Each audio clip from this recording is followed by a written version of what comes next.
تقریر پیش کرے.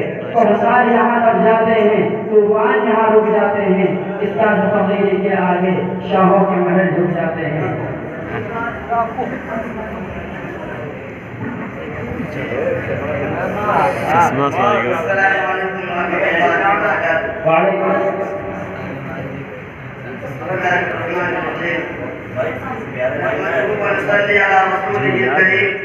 أما بعد أعوذ بالله من الشيطان الرجيم بسم الله الرحمن الرحيم إنما يخشى الله من عباده العلماء صدق الله العظيم.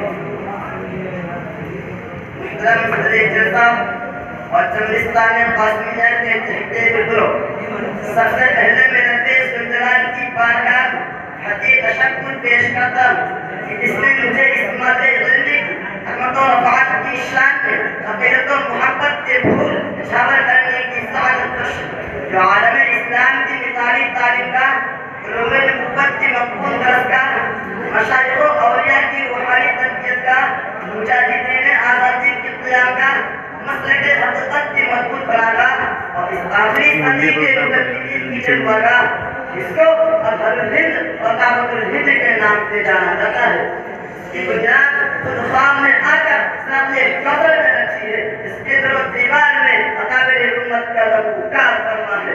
انہوں نے اس مادہ علمی کے خاطر اپنے آپ کو قربان کر دیا اور اپنے سینے پر پتھر باندھ کر اس گلشن کی آزادی کی ہے. یہ ہے میرا مادہ علمی دارالعلوم دیوبند.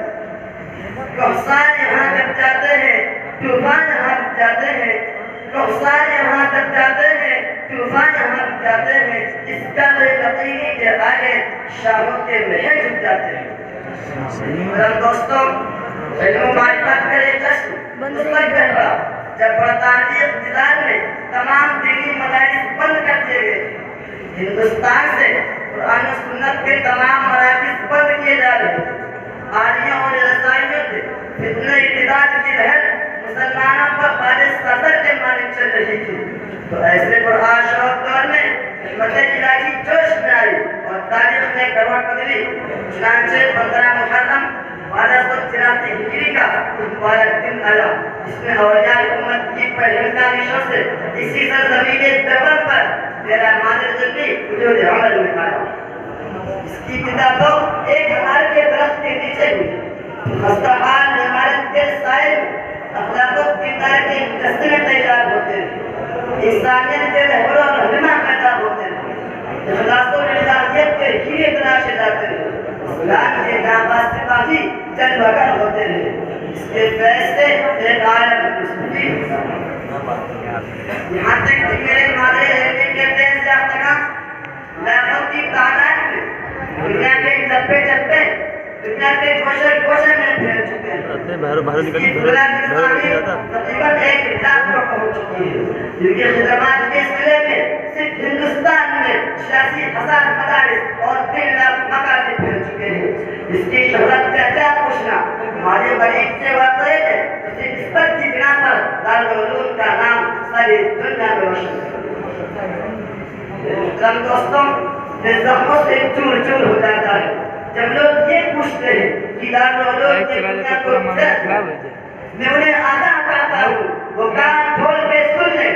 میرے مادہ علمی کی نے ایسے سپوتوں کو جنم دیا ہے جنہوں نے ہر میدان میں بڑا پتہ کر دیا. یہ انقلاب شمال ہند کے شکل میں آیا، اپنے سندے کا پر باندھ کر ہندوستان کو آزاد کرایا. یہ انقلاب حکیم الامت کی شکل میں آیا، ہزاروں کتابوں سے باطل پروپیگنڈوں کو ویسا ویسا کر دیا. یہ انقلاب حضرت الیاس کی شکل میں آیا، اپنی تحریک تبلیغ سے عرب و عجم میں دعوتی شعور پیدا کر دیا. یہ انقلاب علامہ انور شاہ کشمیری کی شکل میں آیا، اپنی کرامات حافظے سے عالم اسلام نے قادیانیت کے کفر کو بے نقاب کر دیا. یہ انقلاب حکیم الاسلام کی شکل میں آیا. اپنی سیاسی بصیرت سے مسلمانان ہند کو رسول اللہ جیسے ووٹ کو انجام دیا. دوستوں، تاریخی حقیقت نہیں ہے کہ اگر دارالعلوم نہ ہوتا یہ ہندوستان دوسرا اسپین بن گیا ہوتا. اگر یہ دارالعلوم نہ ہوتا یہ ہندوستان میں آزاد نہ ہوتا. محترم دوستوں، دارالعلوم اب بھی اپنے تمام قربانیوں کے ساتھ ساتھ اسی مقام پر قائم ہے جس سے پہلے 86 سال پہلے جیسے تھا اسی طرح اب بھی ہے۔ اس شعر کے ساتھ اپنی تقریر ختم کر رہا ہوں۔ شاد باش شاد سی اے سرزمین دیوبند، شاد باش شاد سی اے سرزمین دیوبند، ہند میں تو نے کیا اسلام کا جھنڈا بنا۔ واقعی دعوانا الحمدللہ۔